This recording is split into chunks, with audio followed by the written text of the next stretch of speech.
So I just want to try to keep this on track here.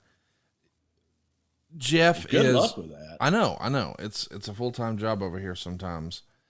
Was, in your opinion, this version of TNA more organized than it was when you left before? Could you see with Jeff piloting the ship as opposed to Dixie and others, did it feel different, or did it feel kind of like it always did?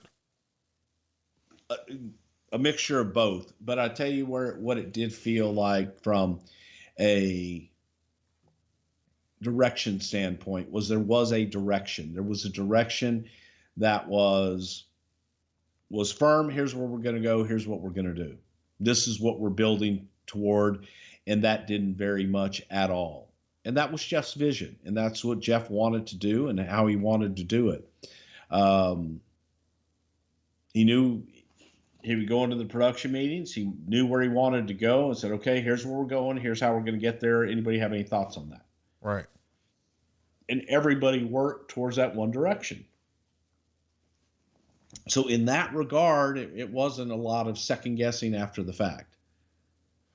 In that way, that was different. The rest of it, was it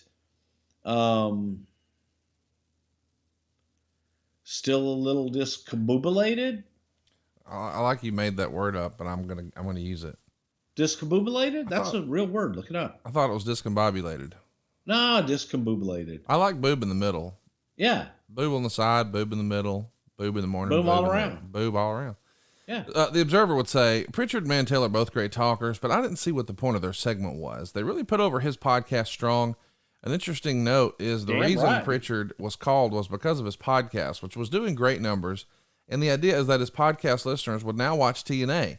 And with the rating being exactly what it was and not a good number, that didn't happen in the first week.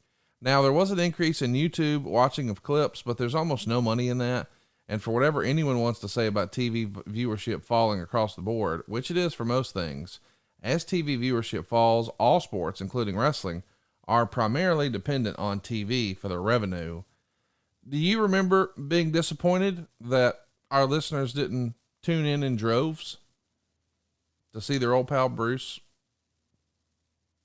Not really.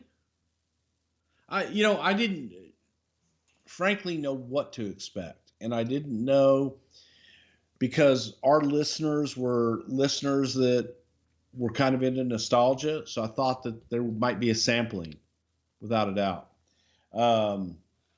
But to go there for nostalgia of WWE, which is the majority of what we do. Right. I didn't know. Yes, we reached 3 times their audience.